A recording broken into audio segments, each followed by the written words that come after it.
इतवार को सोचा था पर मेहमान आ गए तो उन्हीं में व्यस्त होना पड़ा। आज भी छुट्टी है और नाश्ता भी पकौड़ियों का भरपेट हो चुका है। खाना आराम से बनेगा। रसोई का हर कोना उसने रगड़ रगड़ कर अच्छी तरह चमकाया। फिर रैकों पर साफ अखबार प्लास्टिक बिछाए। अंदर जब कुछ सर्दी लगने लगी थी तो सोचा थोड़ी देर धूप में बैठकर अखबार पढ़ लूँ, फिर खाने का काम शुरू होगा। तब तक रसोई घर भी सूख जाएगा।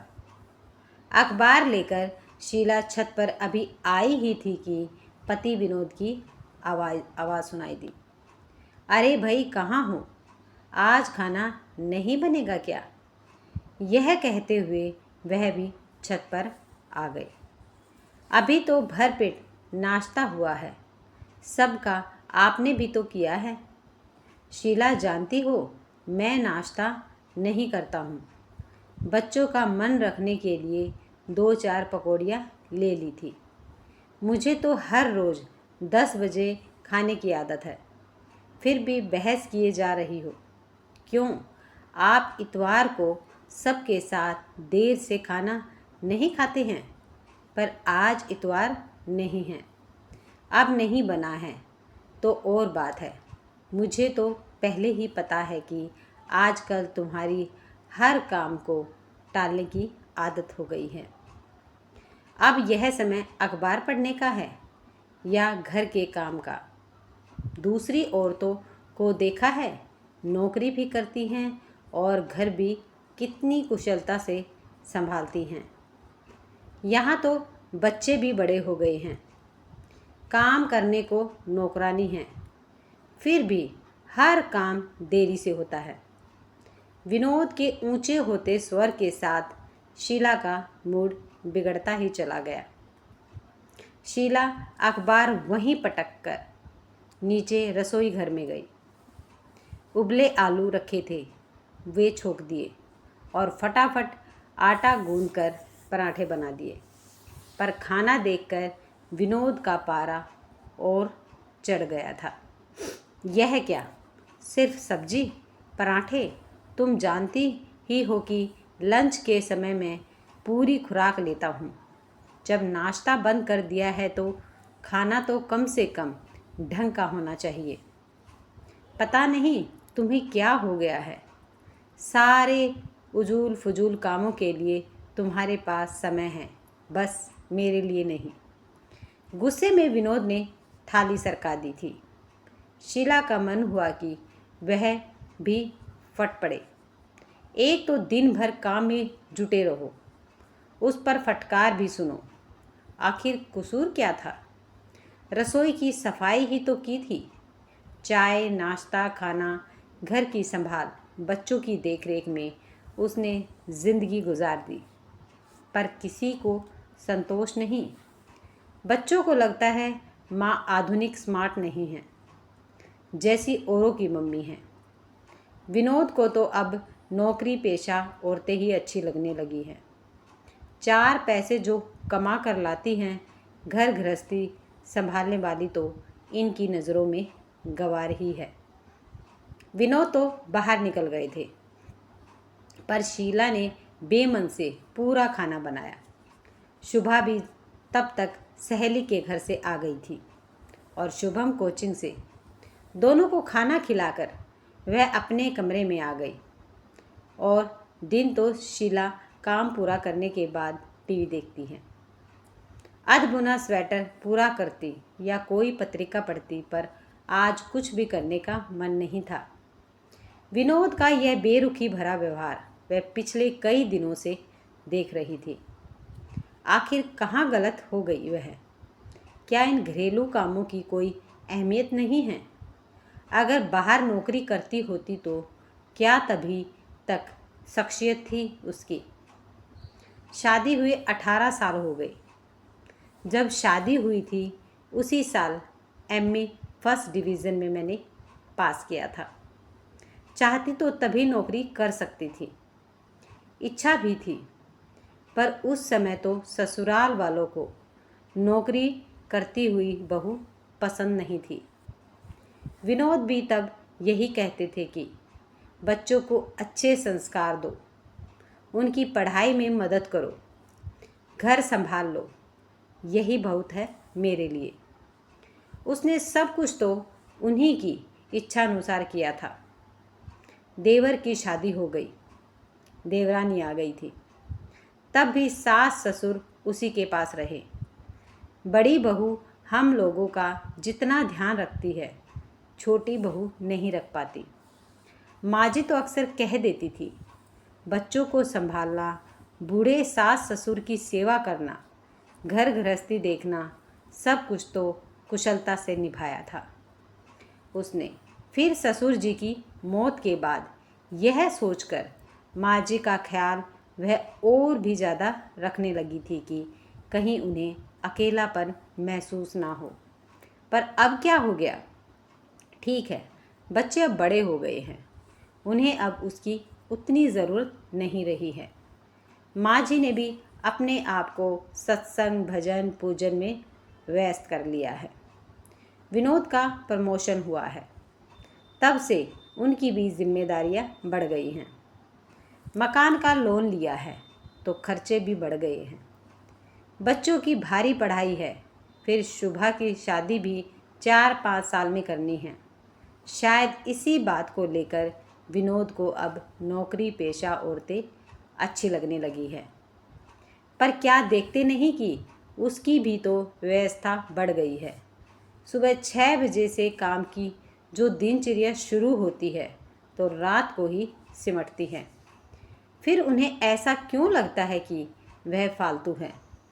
घर के सारे काम क्या अपने आप हो जाते होंगे? और तो और शुभा जब से बाहर हॉस्टल में गई है और शुभम की कोचिंग शुरू हुई है, बाजार के भी सारे काम उसे ही करने पड़ रहे हैं। पर नहीं, सबको बस यही लगता है कि वह फालतू है।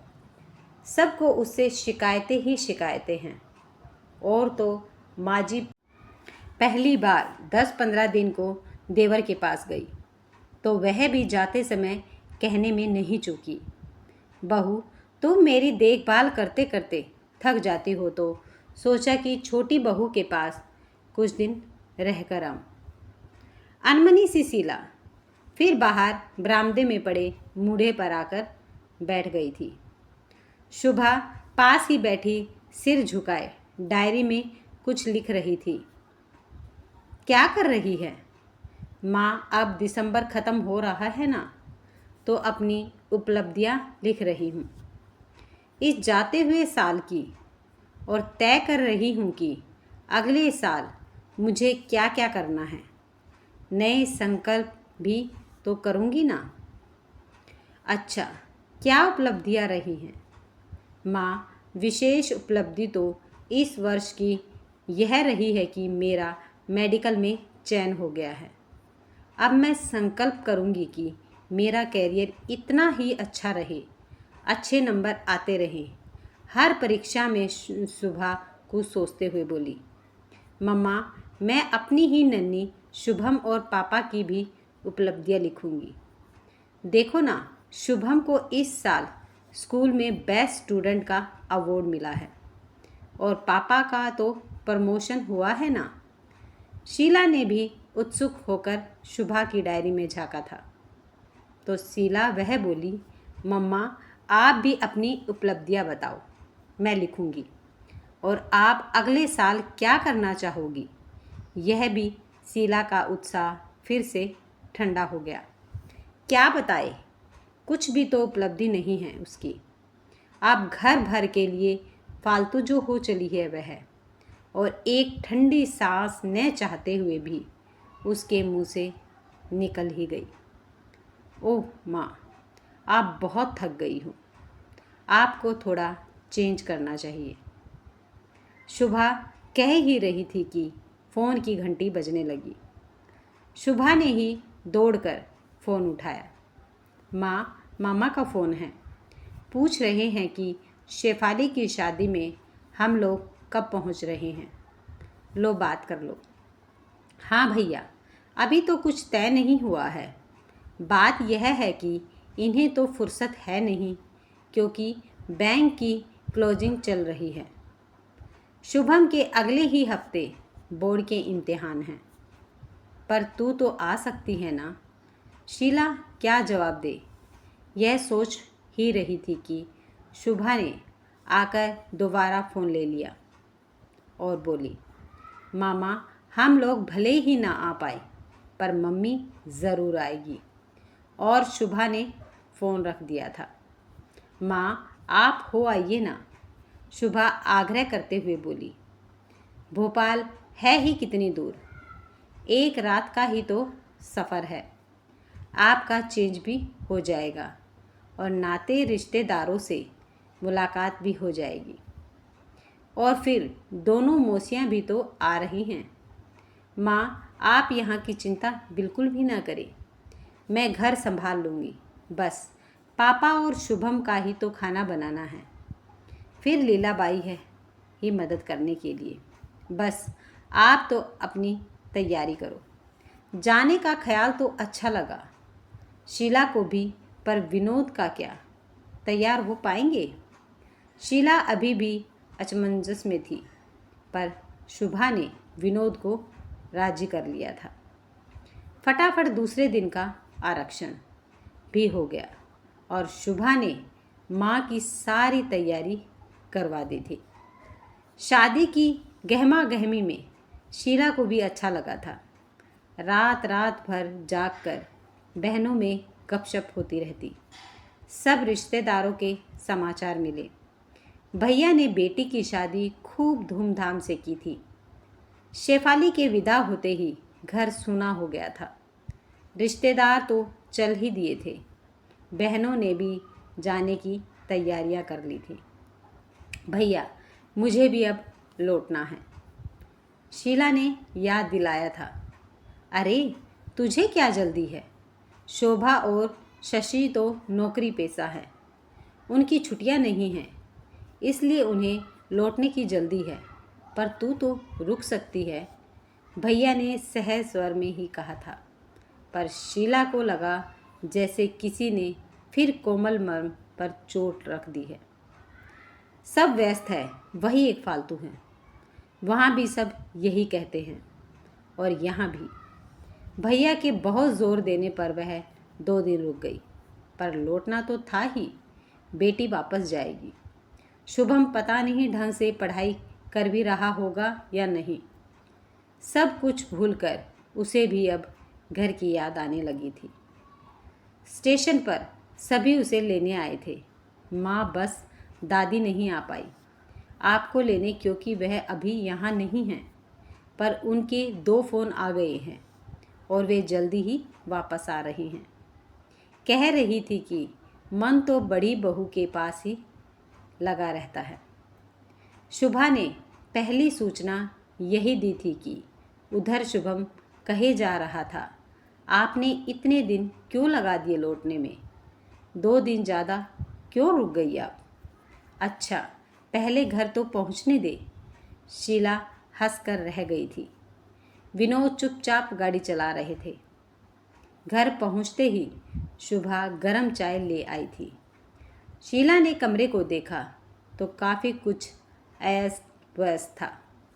माँ अब यह मत कहना कि मैंने घर की संभाल ठीक से नहीं की, और रसोई को देखकर तो बिल्कुल भी नहीं।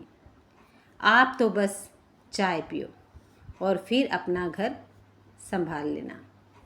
शुभा ने माँ के आगे एक डायरी बढ़ाई तो वह बोली, यह क्या है माँ, आप तो अपनी इस साल की उपलब्धियाँ बता नहीं पाई थी, पर पापा ने खुद ही आपकी तरफ से यह डायरी पूरी कर दी। और पता है सबसे ज़्यादा उपलब्धियाँ आपकी ही हैं, लो मैं पढ़ूँ। सुबह उत्साह से पढ़ती ही जा रही थी। हम सबको बनाने में आपका ही योगदान रहा। मेरा मेडिकल में चयन हुआ आप ही की बदौलत।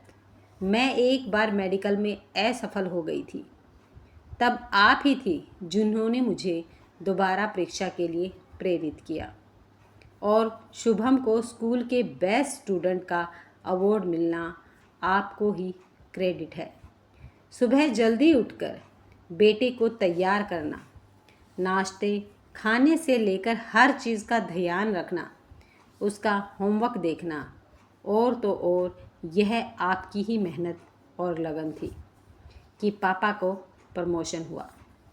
पापा कह रहे थे कि जब कभी ऑफिस में किसी कारण से उन्हें लौटने में देर हो जाती तो आपने कभी शिकायत नहीं की, बल्कि उनकी गैर मौजूदगी में दादी को डॉक्टर के पास तक आप ही लेकर जाती थी। बस बस अब बस भी कर, शीला ने शुभा को टोका था। उधर विनोद मंद मंद मुस्कुरा रहे थे। अब नया संकल्प हम सब लोगों का यह है कि तुम इसी तरह हम सब का ध्यान रखते रहो। विनोद के कहते ही सब हंस पड़े। उधर शीला को लग रहा था कि एक घना कोहरा जो कुछ दिनों से मन पर छा गया था, अचानक हटने लगा था। अगर आपको ये कहानी पसंद आई है तो वीडियो को लाइक, शेयर और सब्सक्राइब करना ना भूलें।